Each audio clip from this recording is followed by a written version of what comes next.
Nous introduire au calendrier. Alors, c'est à ton tour, mon cher Robert. OK. Alors, le calendrier hébraïque. Alors, il y a à peu près, on va dire, un an, je me cherchais un sujet pour enseigner à mon petit groupe d'études. Puis c'était un samedi soir, puis je voulais enseigner le lendemain. Fait qu'il m'est venu une idée, le calendrier hébraïque. Oh, merci Seigneur. Fait que là, je me suis mis à lire des dictionnaires, dictionnaires bibliques, l'Internet, tout ça. Je me suis ramassé un petit texte. J'ai enseigné ça le lendemain, puis j'ai trouvé ça très intéressant. Ce qui fait que par après, j'ai approfondi et le calendrier hébraïque et les fêtes juives, ou on devrait dire les fêtes de l'Éternel. Alors, le calendrier, c'est un sujet extrêmement important parce que c'est ça qui va régler ou régir toute la fête, la vie religieuse et agricole du peuple juif. Alors, autrement dit, toutes les fêtes, les sabbats, le temps des semences, des récoltes, alors tout ça va être régi par ce fameux calendrier-là. Et puis, en l'étudiant, ben, ça va nous aider à mieux comprendre la parole de Dieu parce qu'il y a des choses un peu obscures. Quand on comprend le calendrier, certaines choses vont s'éclaircir. Alors, aujourd'hui, on ne pourra pas aller tout à fait en profondeur, mais on va essayer de faire un survol vraiment sur deux sessions de 10 minutes, peut-être une troisième parce que j'ai beaucoup de matériel. Il y a beaucoup de... Dans le calendrier hébraïque, on ne croirait pas ça, mais il y a tellement de choses. Puis, en parallèle de l'étude, on va étudier en même temps notre calendrier. Alors, ça va être très intéressant de voir les différences entre les deux calendriers, puis les particularités de chacun des calendriers. Alors, premièrement, le calendrier hébraïque, c'est un calendrier lunisolaire, donc qui est basé sur la Lune, puis avec une correction pour la Terre qui tourne autour du Soleil, comme on sait, en 365 jours et quart. La Lune, elle, tourne autour de la Terre en 29 jours et demi, 44 minutes et des poussières. Alors, ça nous crée beaucoup de problèmes. Alors, vu que c'est en 29 jours et demi, alors les Juifs ont décidé de faire des mois en alternance de 29 et de 30 jours, pour un grand total de 354, pas 364, là, mais 354 jours. Fait que donc, il nous manque à chaque année 11 jours et quart. Alors, on aurait pu rajouter comme un 13e mois de 11 jours, mais là, c'est un calendrier lunaire qu'il faut toujours qu'il soit basé sur la Lune. Alors, on aurait perdu complètement cette caractéristique-là. Alors, ce que les Juifs ont fait, ils ont rajouté un 13e mois de lunaire de 29 jours pour ne pas perdre toujours ces mois lunaires-là. Alors, c'est un 13e mois. Ils vont prendre le dernier mois, le mois de Hadar, A-D-A-R, ils vont le doubler. Ça va s'appeler Hadar 2. Alors, ils vont faire ça à tous les 2 ou 3 ans. On sait qu'il manque 11 jours. Fait qu'après 3 ans, ça fait déjà 33 jours, ça fait déjà plus. Alors, ils vont à tous les 2, 3 ans rajouter un mois. Ils vont appeler ça une année embolismique. Le terme n'est pas grave, mais vous savez, année embolismique. Puis il y a aussi, tantôt, ce qu'on a dit, le fameux 44 minutes, ce qui est presque 3 quarts d'heure. Donc, après 12 mois, ça va nous faire presque 9 heures de décalage. Alors, certaines années, on va être obligé de rajouter une journée. Alors, au lieu de 354, on monte à 355. Alors, c'est Hillel II, alors au 4e siècle, en 359, qui a codifié le calendrier hébraïque tel qu'on l'a aujourd'hui. Alors, Hillel II, il ne faut pas le confondre avec Hillel le sage ou Hillel l'Ancien, qui lui était du temps d'Hérode. Alors, Hillel, le grand rabbin, alors ça a été un des plus grands commentateurs de la Bible hébraïque. Mais on parle d'un autre Hillel qui est arrivé, disons, 300 ans après.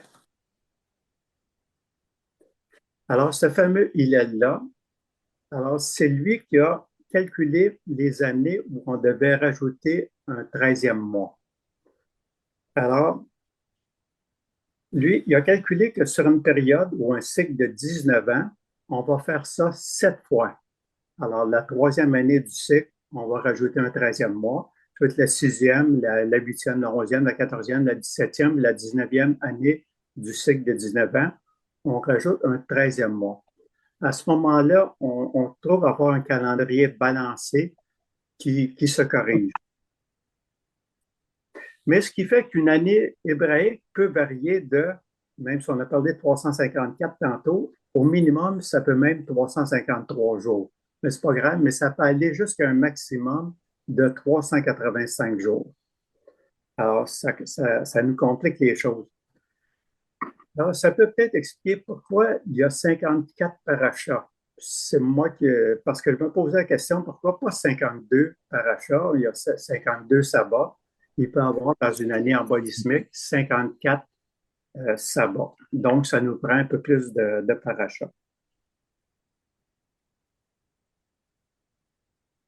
Alors, le fameux Hillel, c'est lui qui a comme démocratisé l'usage du calendrier. Parce qu'avant ça, c'était une fonction sacrée, c'était réservé aux Sanhédrins, puis c'était, en tout cas, eux autres, ils se voyaient réellement comme spécial de pouvoir déterminer la nouvelle lune ou les dates du calendrier.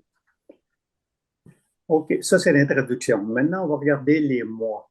Ensuite, il va y avoir les mois, les semaines, les jours. On n'aura pas le temps de tout faire ça aujourd'hui, mais on va commencer par les mois.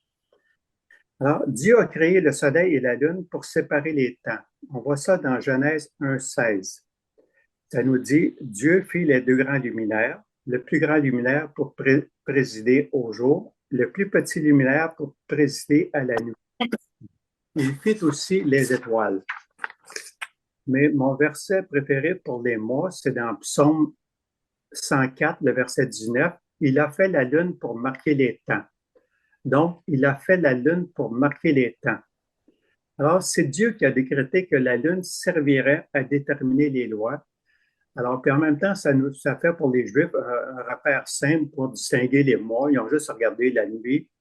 Mais aujourd'hui, c'est évident qu'on n'a plus besoin de se baser sur la lune. Alors, les mois, un mois hébraïque, ça commence toujours à la nouvelle lune. La nouvelle lune, c'est quand il y a un petit croissant de lumière, puis qu'on n'est même pas sûr.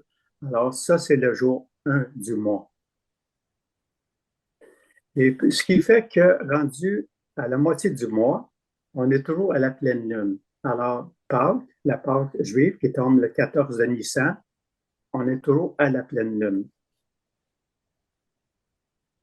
Un autre verset dans Exode 12, verset 1-2, ça nous dit, l'Éternel dit à Moïse et à Aaron dans le pays d'Égypte, ce mois-ci sera pour vous le premier des mois. Il sera pour vous le premier des mois de l'année.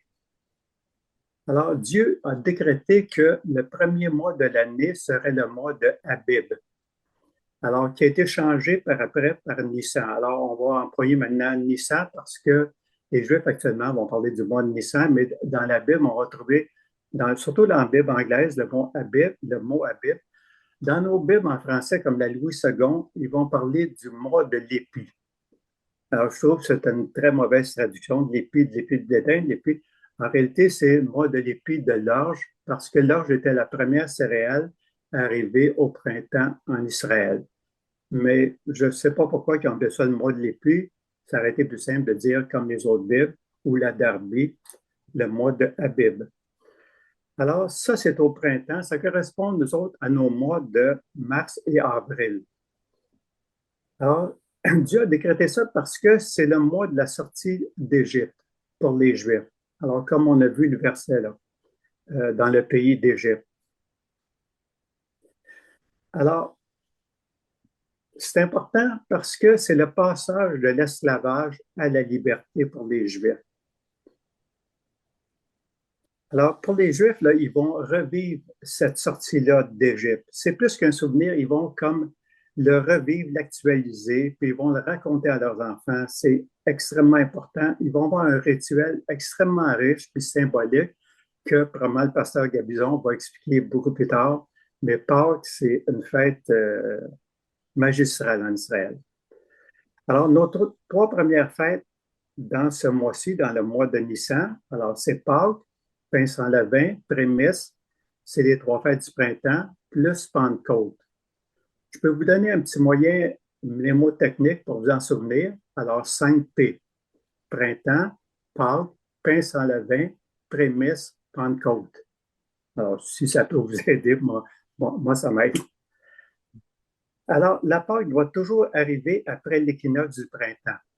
Pour les Juifs, ils appellent ça la Tekoufa de Nissan. Tekoufa, c'est un terme qui désigne solstice et équinoxe. Alors, Pâques arrive toujours le 14 de Nissan. Les Juifs savaient déjà déterminer les saisons, les solstices, avec les solstices puis les équinoxes.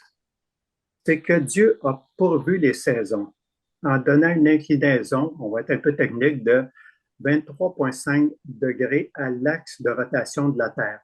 Alors, disons avec mon crayon, là, si la Terre, comme ça, fait le tour du Soleil, alors c'est ce qui va faire nos 4 saisons. Je ne veux pas aller plus loin, mais la plupart savent déjà ça. Là. Alors, Dieu a créé, alors on voit que Dieu est à l'origine des saisons. Puis moi, on peut lire, il y a un verset que j'aime beaucoup aussi, c'est dans Genèse 1, ça nous dit, et Dieu vit que cela était bon. Dieu a tout créé, dont les saisons, et Dieu vit que cela était bon, bon pour nous. C'est la façon de le voir pour moi. Mais au concile de Nicée, alors, il y a eu un premier concile, un très grand concile en 325, le concile de Nicée.